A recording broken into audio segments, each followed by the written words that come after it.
After selling my company for $32 million, I threw a retirement party, dreaming of a peaceful life. But just before the toast, I saw my daughter-in-law slip something into my wine. Pure betrayal. When no one was looking, I quietly switched glasses with her father. What happened to him next shocked me to the core. Before we continue, please subscribe to the channel and write in the comments what time it is where you are now. Dennis's fist crashed onto the mahogany desk, making the signed contracts jump. $5 million. That's what I need, and I need it now. I looked up from the documents spread before me, my hand still gripping the pen I'd used to sign away 32 years of my life's work. The ink was barely dry on the sale agreement. $32 million. Freedom, retirement, a new chapter. Dennis, I just sold the company. I can finally retire and... That's perfect, Dad. His eyes gleamed with something I'd never seen before. Greed, raw, undisguised hunger. Now you can help your son. $5 million. I've got debts to cover, and I want to start my own business. Wendy stood by the door, her calculating gaze shifting between Dennis and the contracts on my desk. She nodded slightly when Dennis glanced her way, a silent signal I almost missed. You didn't even congratulate me. The words came out harder than I intended. This is the biggest day of my life, and you march into my office demanding money? I'm congratulating you now. Dennis leaned forward, his palms flat on the desk. $32 million is incredible. So what's $5 million to you? It's nothing. Nothing? I'd started King Technologies in this very room when Dennis was barely walking. Worked 18-hour days, missed school plays and baseball games. Built something from scratch while raising him alone after his mother died. Dennis, you have no idea what this money represents. I gathered the contracts protectively. This is my security, my retirement. I've earned this. And I'm your son. His voice cracked like a teenager's, though he was 38 years old. I deserve something for all those years you were working instead of being a father. The accusation hit like cold water. Wendy stepped closer, her voice honey-sweet. Maybe we could discuss this more calmly. Dennis just thinks it would be wonderful if you could help us get started. Started? Dennis had been getting started for 15 years. Different jobs, different schemes, always needing money. And since marrying Wendy 3 years ago, those needs had grown exponentially. Come to the party tomorrow night. I stood, tucking the contracts into my desk drawer. Bring Wendy's parents. We'll celebrate properly. I'll explain my plans for retirement, maybe discuss how I can help you both responsibly. Responsibly? Dennis's laugh was bitter. You mean like a loan with terms and interest? I mean like family who cares about each other's future. Wendy whispered something in Dennis's ear. His face hardened. If you don't help us now, don't expect us at your party. Dennis straightened his jacket with sharp, angry movements. And don't expect us for Sunday dinners or holidays either. The threat hung in the air like smoke. I watched my son transform into someone I barely recognized. Gone was the boy who used to sit on my lap during late-night work sessions, asking about business and dreaming of joining the company someday. That would be your choice, not mine. I kept my voice steady. The party starts at 7. Your decision. Dennis turned toward the door, then spun back. His fist slammed the desk again, harder this time. A coffee mug jumped and spilled across quarterly reports. You're making a mistake, old man. We're your family. We deserve that money more than some savings account. Wendy placed her hand on his arm, but her eyes never left mine. Come on, honey. Let's give your father time to think about what really matters. They walked out together, Dennis's shoulders rigid with anger, Wendy's heels clicking against the hardwood floor. I heard their voices in the hallway, sharp and urgent. Wendy's words were too quiet to catch, but her tone was clear. Planning mode. The front door slammed hard enough to rattle the windows. Through my office blinds, I watched Dennis rev his BMW, unnecessarily loud, before peeling out of the driveway. Wendy sat in the passenger seat, her phone already pressed to her ear. I sank back into my chair, staring at the coffee stains spreading across financial projections I'd never need again. 30 years of building something meaningful, and my own son saw it as nothing more than a lottery ticket with his name on it. The contracts felt heavier when I pulled them out again. $32 million. More money than I'd ever dreamed of as a young father working in this cramped home office. Dennis sleeping upstairs in his racing car bed. Where had I gone wrong? When had my son learned to see family as leverage instead of love. The coffee stain had soaked through 3 layers of reports by the time I stopped staring at it. My hands trembled slightly as I moved the documents to dry ground. Outside, evening shadows stretched across the lawn, where Dennis used to play catch with his grandfather. When did he become so entitled, so calculating? I remembered Dennis at 8 years old, proudly carrying my briefcase from the car to the office. "Dad, when I grow up, I want to help you run the company." His gap-toothed smile had made every 18-hour day worth it. That boy would have cheered about the sale, would have asked thoughtful questions about my retirement plans, would have hugged me before anything else. The phone rang. Jim Patterson, my oldest friend and business rival for 30 years. "Lester, I heard the news through the grapevine. 32 million? You magnificent devil." Jim's laughter filled the office. "I suppose you're having a celebration?" "Tomorrow night at 7. Can you and Martha make it?" "Wouldn't miss it for the world. This calls for champagne. Real champagne." After hanging up, I felt slightly steadier. Real friends understood the significance of this moment. They'd watched me build King Technologies from nothing, survived the lean years, celebrated every milestone. The catering company answered on the second ring. "Elegant Events, this is Susan." "This is Lester King. I need everything perfect for tomorrow night's party. 50 guests, cocktails, and dinner. Money is no object." "Wonderful, Mr. King. We've handled several of your corporate events. Should we prepare for any dietary restrictions?" "Just make sure there's plenty of everything. This is the most important celebration of my life." After confirming details with Susan, I called my attorney's office. The sale would take 30 days to finalize completely, but the contracts were ironclad. By Halloween, I'd be officially retired and wealthier than I'd ever imagined. The house felt different without Dennis's angry energy poisoning the air. Quieter, more like the home I'd loved for 25 years. I walked to the kitchen and opened a bottle of wine. Nothing fancy, just something to mark the moment properly. My phone buzzed. "Dennis." I let it ring. 2 more calls followed in quick succession. Then a text. "Dad, we need to talk. This is important." Important to whom? Everything had always been important to Dennis when money was involved. His credit card bills, his car payments, his investment schemes that never panned out. But my achievements, my dreams, those had never seemed urgent enough for his attention. The wine tasted better than expensive champagne. I'd earned every sip through decades of careful decisions and calculated risks. Dennis wanted to waltz in and claim a windfall he'd played no part in creating. Another text arrived. "Wendy's parents want to meet you before the party. Can we come by around 6 tomorrow?" I stared at the message for a long time. Homer and Mamie Thompson, retired teacher and homemaker from Wisconsin. I'd met them twice, both times briefly. Pleasant people, if a bit overwhelmed by their daughter's ambitions. Did they know about Dennis's demand? Were they part of whatever strategy Wendy was orchestrating? My reflection stared back from the kitchen window, looking older than I felt. 65 years old, finally successful enough to enjoy life, and my only child saw me as an ATM machine. The wine bottle was half empty when I made my decision. Tomorrow's party would happen exactly as planned. Friends who genuinely cared about my success would celebrate with me.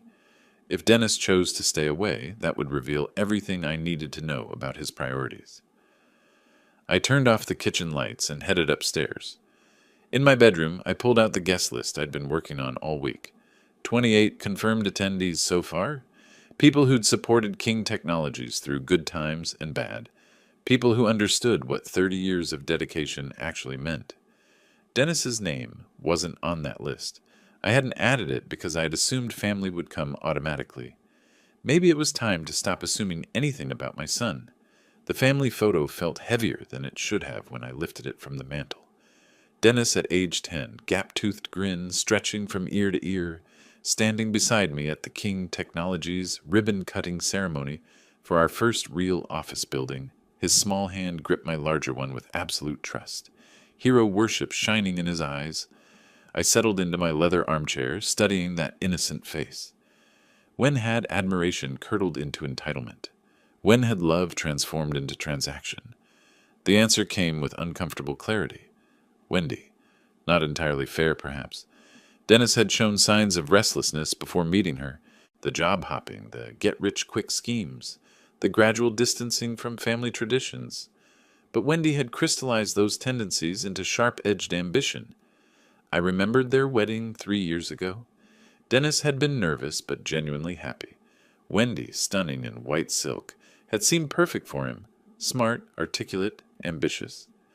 During the reception, she'd approached me with a champagne flute and a calculating smile. "I hope you know how lucky you are to have Dennis," she'd said. "He's going to accomplish amazing things with the right support." The right support. Code for money, I realized now. Within 6 months of marriage, Dennis's financial requests had doubled. Better apartment, newer car, investment opportunities that always seemed to require immediate cash infusions. Wendy's influence wrapped around him like expensive perfume, intoxicating and impossible to ignore. My phone buzzed again. This time I answered without checking the caller ID. "Dad?" Dennis's voice carried none of today's aggressive edge. "Look, maybe we got off on the wrong foot earlier." "Maybe. I was excited about your success. Sometimes I express things poorly." A pause. "Wendy thinks we should all sit down tomorrow before the party. Her parents are driving in specifically to meet you properly." Wendy thinks. Not Dennis thinks. The distinction mattered. "Your Thompsons are welcome tomorrow night," I said carefully, "along with everyone else celebrating this milestone. But Dad, we really need to discuss the financial situation privately first, as a family." Financial situation? As if my retirement planning was somehow their emergency. "Dennis, I'm not discussing money with you again until you demonstrate some basic respect for what I've accomplished." The words came out sharper than intended, but I didn't soften them. Congratulations would be a good start. I did congratulate you. No, you demanded payment. Very different things. Silence stretched between us. Finally, Dennis sighed. "Fine. Congratulations on selling the company, Dad. I'm proud of what you built." The words sounded rehearsed, probably coached by Wendy. But I heard something genuine underneath. Maybe a trace of the boy who used to bring me crayon drawings of office buildings. "Thank you. That means more than you know?" I softened my tone slightly. "The party starts at 7. Cocktails in the living room, dinner at 8. Dress nicely. This is important to me." "We'll be there." Another pause. "Dad, I really am sorry about earlier. The money talk. That wasn't how I meant to handle things." After hanging up, I felt cautiously optimistic. Maybe Dennis could separate himself from Wendy's influence long enough to celebrate appropriately. Maybe family bonds could overcome financial greed. I walked to the kitchen and checked my party preparations.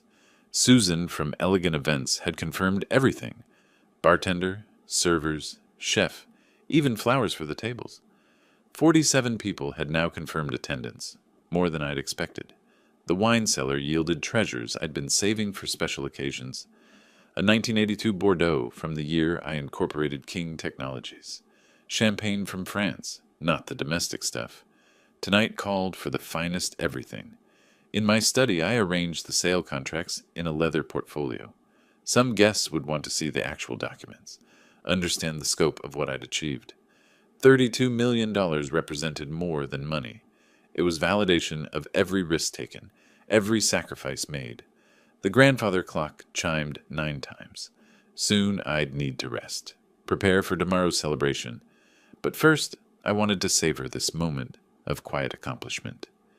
Outside my window, the neighborhood settled into evening routines. Porch lights flickered on. Television screens glowed behind curtains. Normal families living normal lives, probably never dreaming of the kind of success I'd achieved. Yet here I sat, alone with my triumph, wondering why victory felt hollow when your only child saw it as opportunity rather than achievement. Tomorrow would tell the story. Either Dennis would remember how to be my son, or I'd finally understand that some relationships couldn't be forced. The contracts felt warm under my fingertips as I closed the portfolio. $32 million. Freedom. Independence. The power to choose who deserved my generosity and who had already revealed their true nature. For the first time all day, I smiled without reservation. The alarm jolted me awake at 8 sharp. Saturday morning, sunlight streamed through bedroom curtains, promising perfect weather for tonight's celebration. My first thought wasn't about Dennis's apology call. It was about the 27 confirmed guests who deserved an unforgettable evening. Coffee brewing, I spread my handwritten checklist across the kitchen table. Flowers from Millfield Gardens, wine selection from Romano's Fine Spirits, fresh oysters and imported cheeses from Delacroix Delicatessen. Everything had to be perfect. The morning air felt crisp against my face as I drove toward downtown. First stop, Romano's, where Vincent himself greeted me at the door. "Mr. King, I heard about your big sale. Congratulations." His genuine enthusiasm warmed me more than yesterday's family drama had chilled me. "Vincent, I need your finest bottles for tonight's retirement celebration." I surveyed his premium section with new eyes. Money was no longer a constraint. It was a tool for creating joy. "Price is truly no object?" Vincent's eyebrows rose. "My friends supported me for 30 years. They deserve champagne that costs more than most cars." 2 cases of Dom Pérignon, 1996. 4 bottles of Chateau Margaux, 1995. Vincent loaded my trunk like he was handling crown jewels. $3,000 spent in 20 minutes, and I felt lighter with each purchase. Delacroix. Delicatessen overwhelmed my senses. Aged parmesan, fresh herbs, smoked salmon arranged like artwork. The owner, Marcel, personally selected each item while recounting stories of famous celebrations he'd catered. Retirement after building an empire? Marcel kissed his fingers. "This calls for our finest everything." Back home, I found controlled chaos. Susan's catering team had transformed my terrace into something from a magazine spread. White linens draped tables that sparkled with crystal glasses. Soft lighting wound through garden trellises. The sound system played jazz at conversation volume. "Mr. King, we need your approval on the appetizer arrangement." Sarah, Susan's assistant, gestured toward artistic displays of food that looked too beautiful to eat. I tasted everything: crab cakes with subtle spice, chocolate-dipped strawberries that burst with sweetness. Each bite represented years of sacrifice finally paying dividends of pure pleasure. Perfect, absolutely perfect. My hands stayed busy arranging personal touches Susan's team couldn't provide. Family photos strategically placed where guests could see my journey from young father to successful entrepreneur. The signed contracts displayed in my study for anyone curious about actual deal terms. Afternoon flew past in productive blur. Sound system tested. Check. Lighting adjusted for golden hour ambiance. Check. Bathroom stocked with premium soap and towels. Check. Every detail mattered because tonight proved that success meant more than money in the bank. At 4 o'clock, I stood on my terrace, surveying the transformation. Elegant tables waited for animated conversations. The bar gleamed with premium spirits. Soft music drifted through speakers hidden among flowers. This was what $32 million could buy. Not just financial security, but the power to create beauty. To gather people who mattered. To celebrate achievement with style and grace. Dennis had demanded $5 million for personal debts. But this demonstrated how wealth should be used. With purpose. With gratitude. With joy shared among people who'd earned their place at the table through loyalty and genuine affection. I checked my watch. 3 hours until the first guests arrived. Time for a shower, fresh clothes, and final preparations for the evening that would mark my transition from entrepreneur to gentleman of leisure. The contracts sat in their leather portfolio, waiting to be shared with friends who would understand their significance. Not as lottery tickets demanding immediate payout, but as proof that dreams pursued with determination could indeed come true. The doorbell's first chime found me adjusting my tie in the hallway mirror. Deep breath. This was it, the celebration I'd dreamed about for years. Through the frosted glass, I could see Jim and Martha Patterson waiting on the porch. "Lester!" Jim's bear hug nearly lifted me off my feet. "You magnificent devil! I still can't believe you pulled off that sale." Martha's warm smile carried 30 years of friendship. "The house looks absolutely stunning. You've outdone yourself." Leading them through my transformed home felt like showing off a masterpiece. The terrace drew gasps of appreciation, candlelight dancing on crystal, flowers perfuming the evening air, jazz floating from hidden speakers. "Vincent's finest champagne demands a proper toast later," I announced, gesturing toward the bar where Dom Pérignon waited in silver buckets.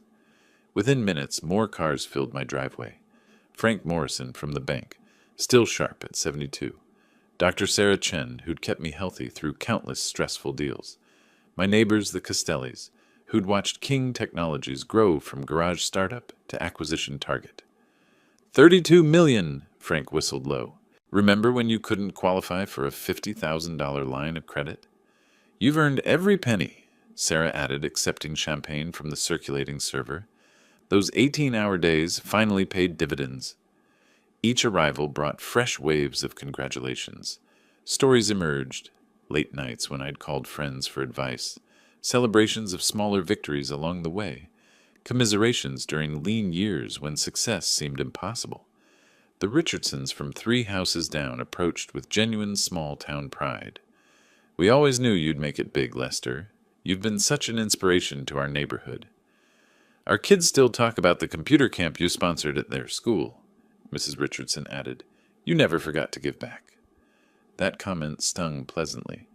I had given back. Scholarships, community programs, quiet help for families facing hardship, real generosity based on genuine connection, not demanded handouts from entitled relatives.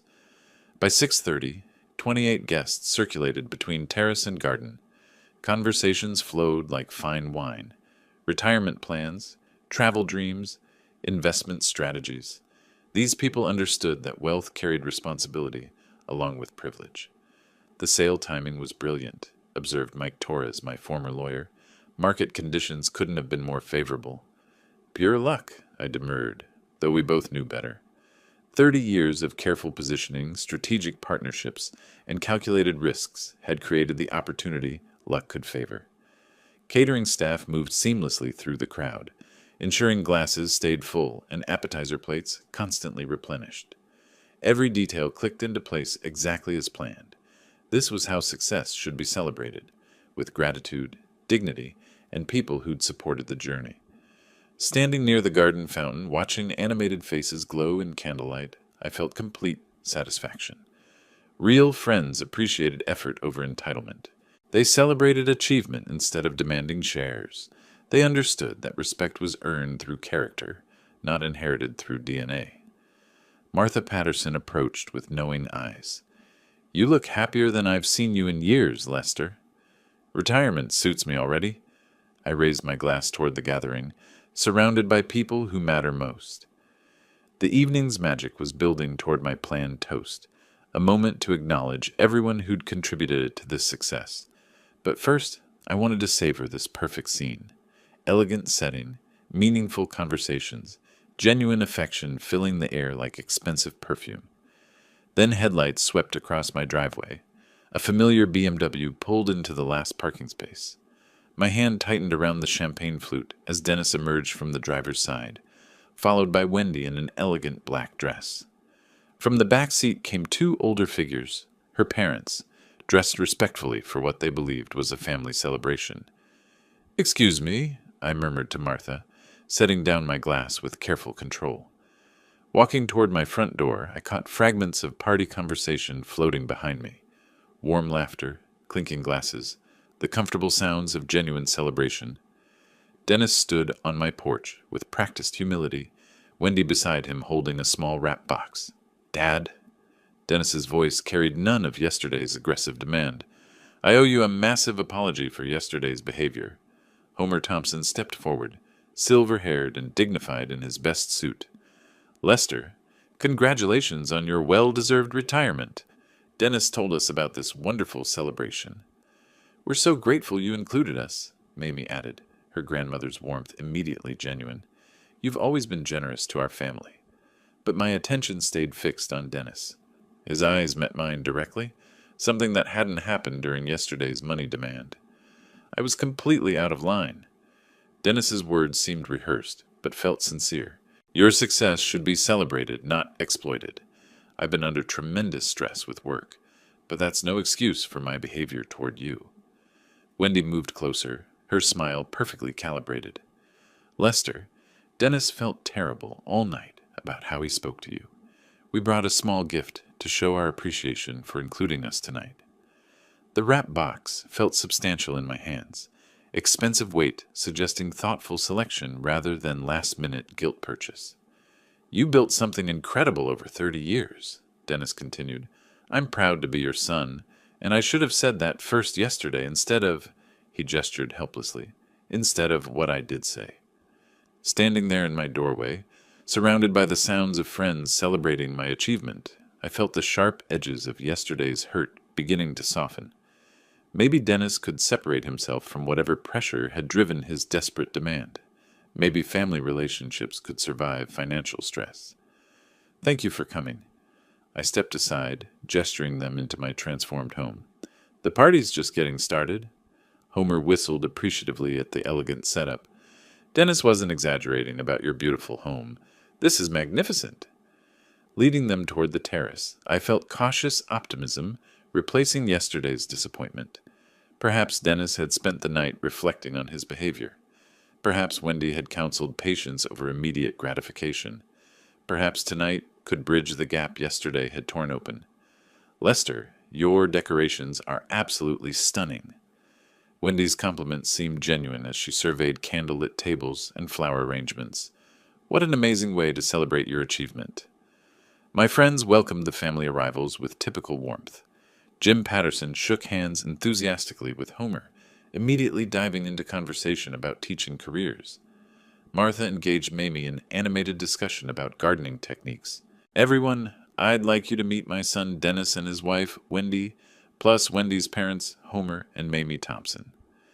The introduction felt natural, healing some invisible wound from yesterday's confrontation. Dennis moved through introductions with genuine grace, asking thoughtful questions about my friendships and business relationships. No mention of money, no hints about financial expectations, just a son appearing proud of his father's accomplishments. Your father's been an inspiration to our entire community, Mrs. Richardson told Dennis warmly. He never forgot to help others, even while building his own success. That sounds exactly like Dad, Dennis replied, glancing my way with what looked like authentic admiration. Wendy positioned herself near the bar, charming the catering staff while offering to help refresh drinks. Her social skills impressed even my most discerning friends. She asked intelligent questions about retirement planning, showed genuine interest in family stories, played the perfect supportive daughter-in-law. We should add chairs for the family, I told Susan's assistant, who quickly arranged additional seating at the main table. The party atmosphere shifted subtly with family inclusion, more complete somehow, as if the celebration had been waiting for these final pieces. Homer's teaching stories entertained the group. Mamie's quiet wisdom complemented more assertive personalities perfectly. Standing back near the garden fountain, I watched this perfect scene unfold. Friends and family mingling naturally, meaningful conversations flowing between generations, my achievement celebrated by everyone who mattered most.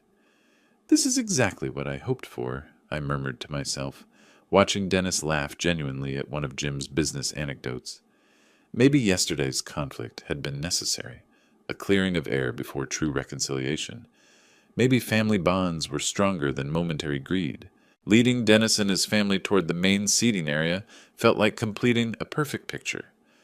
Homer immediately connected with Dr. Chen over shared stories about career transitions, while Mamie charmed the Costellis with questions about their rose garden. Dad, you should tell everyone about that European river cruise you're planning. Dennis's enthusiasm seemed genuinely infectious as he helped refresh drinks for nearby guests. The suggestion sparked immediate interest. Jim leaned forward with his characteristic grin. Lester, you always said you'd see the Scottish Highlands when you retired. First stop after the sale finalizes completely, I confirmed, accepting a fresh glass of wine from Dennis. Scotland, then Ireland, maybe venture into Scandinavia. 30 years of 12-hour days earned you every mile of that adventure, Sarah added warmly. Wendy moved gracefully between guest groups, her social skills impressive even to my most discerning friends. She asked intelligent questions about my business relationships, showed genuine interest in retirement planning discussions, played the perfect supportive daughter-in-law role. Sarah, Lester has told us so much about your friendship over the years, Wendy said, settling beside the doctor. Dennis and I feel so grateful to be part of this celebration tonight. Family celebrations are the best kind, Sarah replied. This is exactly how success should be honored, with people who matter most. Dennis caught my eye across the terrace and raised his glass slightly, a son's salute to his father's achievement. The gesture erased lingering shadows from yesterday's confrontation. Whatever stress had driven his desperate money demand seemed resolved through tonight's genuine reconciliation. I can't believe I almost missed celebrating this incredible accomplishment, Dennis told Jim during a conversation about business strategy. My father built this company from absolutely nothing. Pure determination and vision. The pride in his voice sounded authentic. Not the calculated flattery from yesterday, but real admiration for what I'd achieved. Maybe Wendy had helped him gain perspective on family priorities versus financial pressure. Homer raised his wineglass toward me. Lester, 35 years teaching showed me what dedication looks like. But building a company from scratch? That's remarkable resilience. The hardest part was believing it would work when everyone said technology consulting was too competitive, I reflected. Persistence pays dividends, but it takes decades to see results. Mamie nodded thoughtfully. Wendy always said you were an inspiration, working so hard while raising Dennis alone after your wife passed. The comment touched something deep. These people understood sacrifice in ways Dennis had seemed to forget yesterday. Tonight felt like validation that my choices had been correct, family and friends recognizing effort over entitlement. This terrace setup is absolutely stunning, Wendy complimented, her eyes scanning the elegant arrangement. You have such sophisticated taste. Everything looks magazine perfect. Susan's catering team deserves the credit, I admitted, though I did insist on personal touches. Family photos, the wine selection, flowers from my mother's favorite shop. Details matter for occasions like this, Wendy agreed. Memories should be beautiful. As twilight deepened, garden lights began twinkling like captured stars. The party reached that perfect rhythm where conversations flowed naturally, laughter punctuated stories, and everyone seemed genuinely content. This was exactly what I'd envisioned when planning tonight's celebration. Dennis moved between groups effortlessly, sharing stories about my generosity over the years, expressing gratitude for lessons learned during his childhood. The son I remembered from happier times had returned, replacing yesterday's angry stranger. Your father sponsored computer camps for underprivileged kids every summer, Dennis told the Richardsons. I helped when I was old enough. He never publicized it, just believed technology education could change lives. Such moments reminded me why family reconciliation mattered more than money. Dennis could have been part of this success story all along if he'd chosen patience over immediate gratification. My phone buzzed insistently against my chest. The caller ID showed my attorney's office number, probably final details about Monday's closing procedures. Excuse me, everyone, I announced, glancing around the perfect party scene. I need to take this call about some closing details. Please, continue enjoying yourselves. Walking through the French doors into my living room, I pressed the phone to my ear while positioning myself by the large window overlooking the terrace. The caller was Harold Peterson, my closing attorney, with last-minute documentation questions. Lester, sorry to interrupt your celebration, but the buyer's bank needs confirmation on the wire transfer timing. Of course, Harold. Monday morning works perfectly for the final transfer. Through the window, I could see my guests continuing their animated conversations, the party flowing beautifully without me. The documentation has been filed with the state, and the transition team starts Tuesday. Very smooth process overall. Dennis was engaging Jim and Frank in what looked like serious business discussion, his hands gesturing enthusiastically. Even from this distance, I could see the respect on their faces as he spoke about the company's future. I appreciate you handling these final details personally, Harold. This sale means everything to my retirement plans. Wendy moved casually toward the drink refreshment area, appearing to help maintain the hosting duties I'd temporarily abandoned. Such thoughtfulness. She was proving herself the ideal daughter-in-law I'd hoped Dennis would find. The buyer is impressed with your operational documentation. They're confident about the transition. Something caught my peripheral vision. Wendy had paused beside the drink table, her back to most of the guests. Her hand moved to her pocket, retrieving something small. That's excellent news, Harold. My words died as I watched Wendy's movements more closely. She palmed something tiny, a small packet or envelope, while glancing around to ensure no one was watching her. Then, with practiced smoothness, she moved her hand over my wine glass. My breath stopped. A fine powder fell from the packet into my drink. Quick, deliberate, unmistakable. "Lester, are you still there?" Yes, I'm here." My voice sounded distant even to myself. Wendy was stirring my wine glass with a cocktail stirrer, dispersing whatever she'd added. "Should we schedule a final call before the wire transfer Monday?" Wendy pocketed the empty packet and stirrer, then moved away from the table with the same casual grace she'd approached. No one else had noticed. The guests remained absorbed in their conversations, completely unaware that someone had just poisoned my drink. "Harold, I'm sorry, but something urgent has come up here." My hand trembled slightly, holding the phone. "Can we finalize everything first thing Monday morning?" "Of course. Enjoy your celebration, Lester. You've earned it." Through the window, I watched Wendy rejoin the main conversation group, her smile bright and natural. She positioned herself where she could observe the drink table, while appearing engaged with other guests. My mind raced through the implications. The reconciliation, the apologies, the perfect daughter-in-law performance, all calculated manipulation leading to this moment. They weren't here to celebrate my success. They were here to ensure I didn't live to enjoy it. Dennis seemed genuinely unaware, still engaged in animated conversation with Jim. His reformation appeared authentic, which meant Wendy was operating without his knowledge. She'd used his legitimate guilt over yesterday's confrontation as cover for her own deadly plan. The wine glass sat innocently on the table, indistinguishable from any other drink at the party. But I knew what it contained now. One sip would be enough.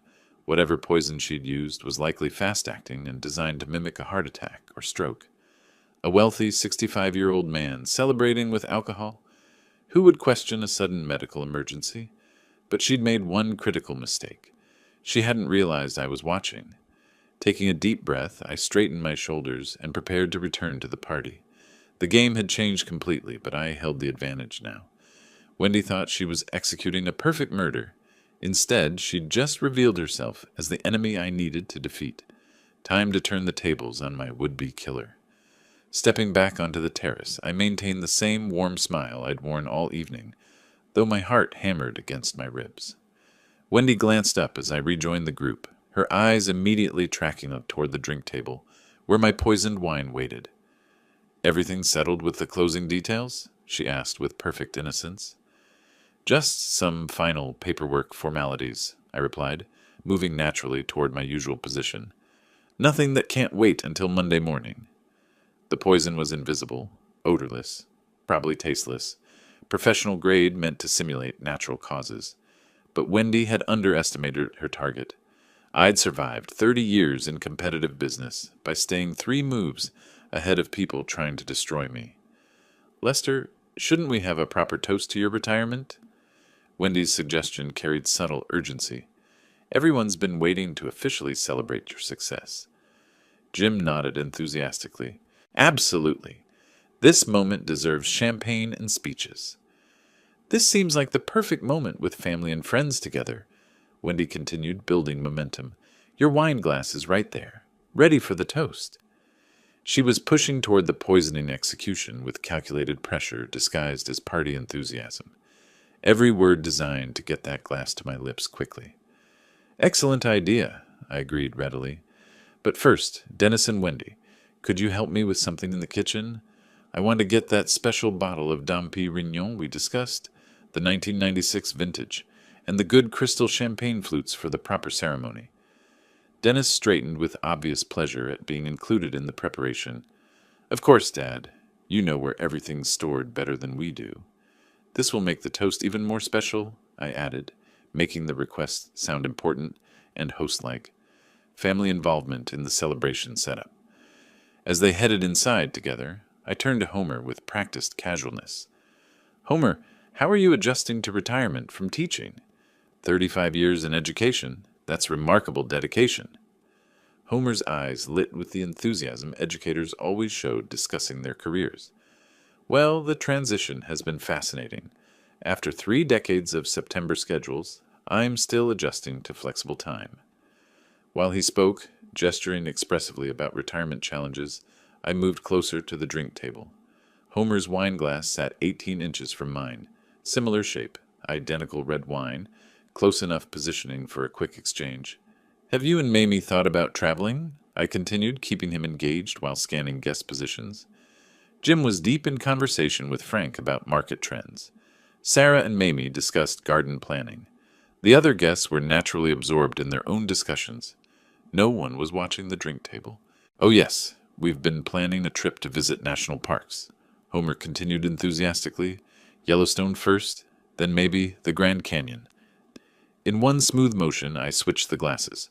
Homer's untainted wine moved to my usual position. My poisoned glass shifted to his spot. The exchange took 3 seconds and looked like natural table rearrangement during conversation. That sounds wonderful. The western parks are spectacular this time of year, I replied, stepping slightly away from the table as Homer continued his story about retirement planning.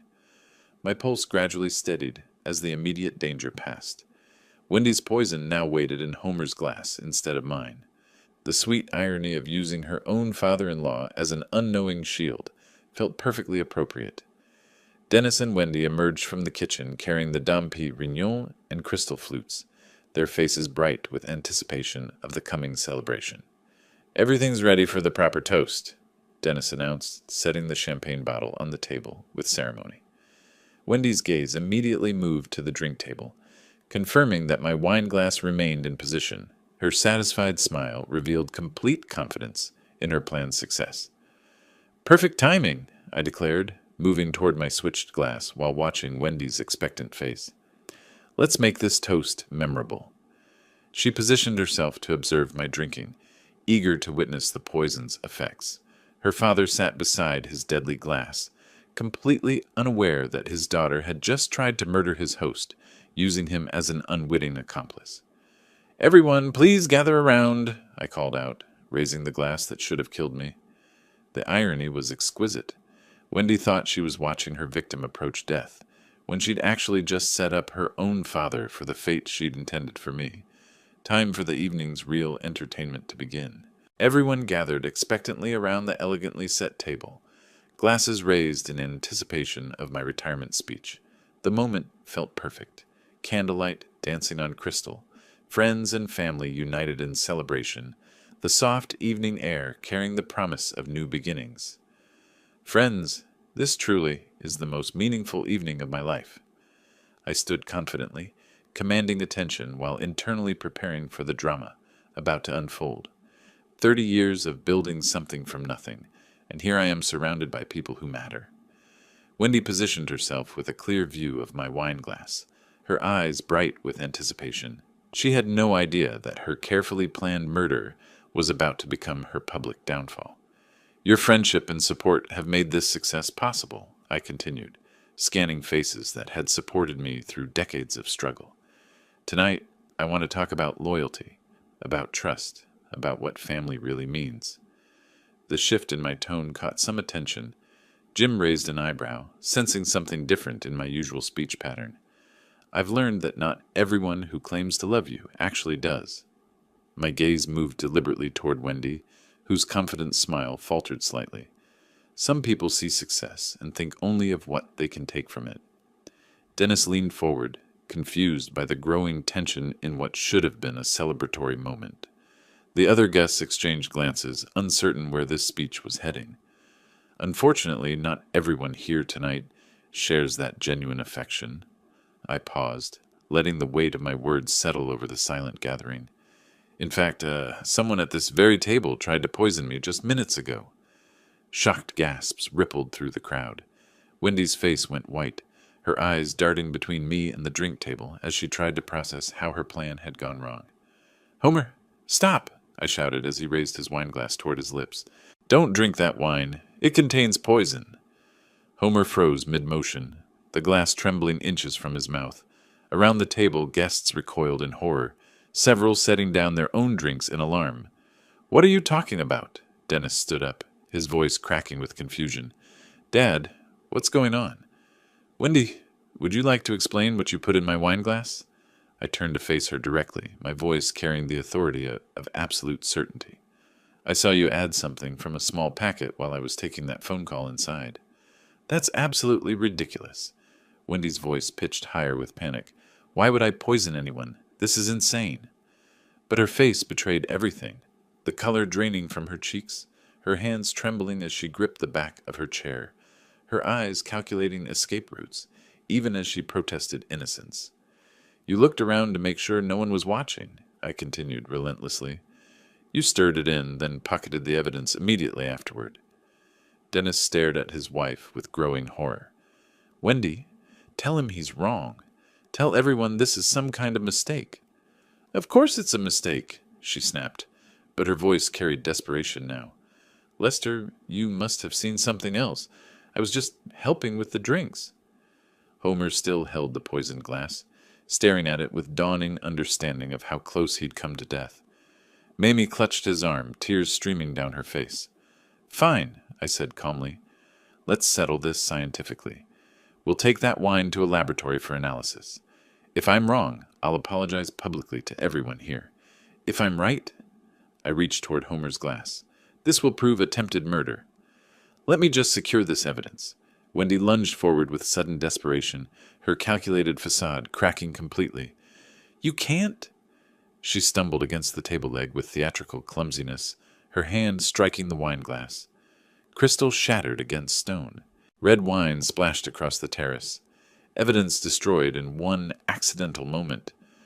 Oh no, Wendy gasped, her performance unconvincing. I'm so clumsy. I'm so sorry.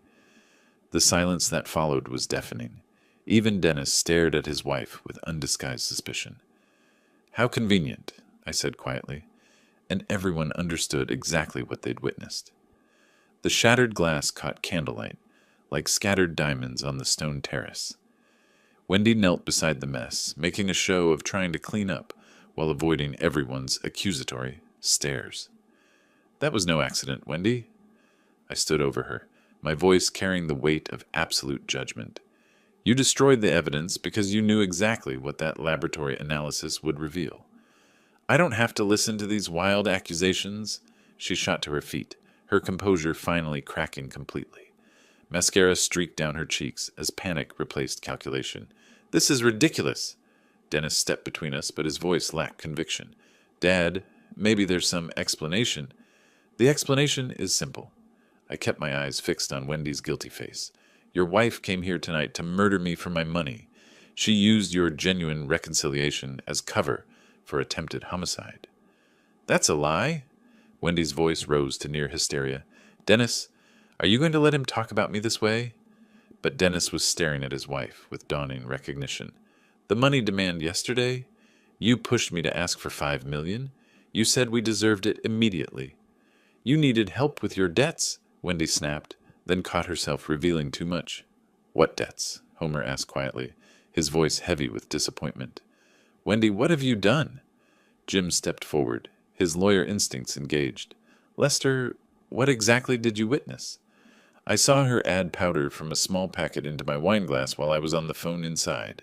She stirred it in, looked around to ensure no one noticed, then pocketed the evidence. I gestured toward the broken glass. When I offered laboratory testing, she immediately destroyed the proof. Sarah nodded grimly. The timing of that accident was remarkably convenient. Wendy's eyes darted between the faces surrounding her. Guess who moments before had welcomed her warmly, now looking at her with disgust and suspicion. Even Dennis was stepping back, creating physical distance as emotional distance grew. We don't have to stay here and be insulted. She grabbed her purse from a nearby chair, her movements sharp with desperation. Dennis, we're leaving. Now. Wendy, wait. Dennis looked torn between wife and father, but the evidence was overwhelming. Maybe we should explain. There's nothing to explain because I didn't do anything wrong. But her voice carried the shrill edge of trapped guilt. Come on, we're going home. She stalked toward the house, her high heels clicking angrily against stone. Dennis followed reluctantly, glancing back with an expression of confused shame. Dad, I don't know what to say. The truth would be a good start, I replied, but not unkindly. When you're ready to hear it. Homer and Mamie remained frozen by the drink table, their faces etched with heartbreak and humiliation. Around us, party guests murmured among themselves, processing the dramatic revelation that had shattered what should have been a perfect celebration. Car doors slammed in the driveway with finality. An engine roared to life, revved unnecessarily loud in an expression of frustrated rage. Tires squealed against asphalt as Dennis's BMW disappeared into the night, carrying away the criminals who had tried to destroy my retirement before it began. But Homer and Mamie stayed behind, their shoulders bowed with shame, facing the wreckage of what they'd believed was their daughter's happy marriage to a successful man. The broken glass crunched under my feet as I moved to comfort them, because unlike their daughter, these were good people caught in circumstances beyond their control. "I'm so sorry," Homer whispered, his voice breaking. "We had no idea she was capable of something like this." Justice had been served, but now came the harder task of healing. The wounds that betrayal always leaves behind. Silence stretched across the terrace like a heavy blanket, broken only by the distant sound of Wendy's car disappearing into the night. Broken glass sparkled among scattered drops of poisoned wine, evidence of the betrayal that had nearly destroyed everything. Homer stood motionless, still processing how close he'd come to death at his own daughter's hands. Mamie dabbed her eyes with a tissue, her quiet sobs carrying decades of parental heartbreak.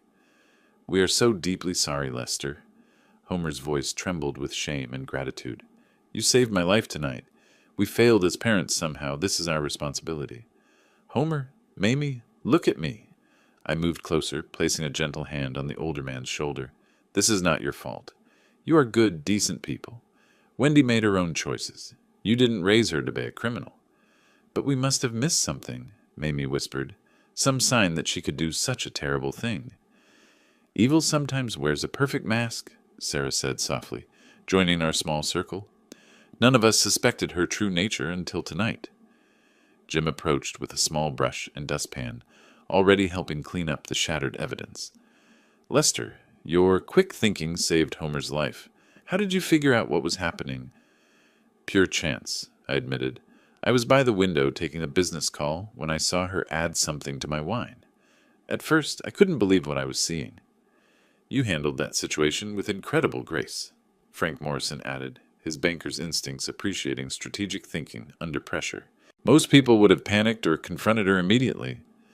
Other guests gradually joined our conversation, their initial shock transforming into admiration for how I'd protected an innocent man while exposing a murderer. The catering staff quietly replaced broken items and brought fresh glasses, helping restore order to chaos. "I keep thinking about how she encouraged that toast," Martha Patterson observed with a shudder. "She was eager to watch you drink poison." "But she underestimated Lester's intelligence," Dr. Chen replied. "And now Homer and Mamie, you're safe. That's what matters most." Homer raised his new glass toward me, his hand steadier now, to a man who proved that good can triumph over evil, even within families. "To Lester," the group echoed, their voices carrying genuine warmth and respect, but I raised my own glass toward Homer and Mamie instead, to people who show grace under impossible circumstances. "Homer and Mamie, you are welcome in my life always. Tonight taught me the difference between family you're born with and family you choose." Mamie's tears shifted from sadness to gratitude. "We don't deserve your kindness after what our daughter tried to do." "Your daughter's choices reflect her character, not yours," I replied firmly. "You stayed when she ran. You faced truth when she chose lies. That tells me everything I need to know about your hearts." As the evening progressed, conversations gradually returned to celebration. The attempted murder became a story of justice served, friendship proven, and wisdom rewarded. Homer shared memories of my generosity over the years, painting a picture of consistent character that made Wendy's betrayal even more shocking by contrast. "You sponsored those computer camps every summer," Homer told the other guests. "Never wanted credit, just believed technology education could change lives." "That's the Lester we know," Jim confirmed. Success never changed his values. By 10 o'clock, the last guests were departing with promises to stay connected during my retirement. Homer and Mamie insisted on helping with final cleanup, their way of contributing something positive after their daughter's destructive act. Standing on my terrace as they finished clearing tables, I surveyed the scene of my triumph. Justice had been served without legal complications. An innocent man had been protected. Toxic relationships had been severed cleanly. Most importantly, my retirement was beginning with absolute clarity about which relationships deserved my time and which people had earned their place in my chosen family. The contracts for my $32 million sale sat safely in my study, waiting to fund adventures with people who valued me for reasons beyond money. Tomorrow would bring new possibilities, free from manipulation and false loyalty. Tonight had proven that wisdom, patience, and quick thinking could defeat even the most calculated evil. And sometimes the best revenge was simply letting criminals expose themselves to everyone who mattered. If you like this story, please like this video, subscribe to the channel, and share your impressions of this story in the comments. To listen to the next story, click on the box on the left. Thank you for watching,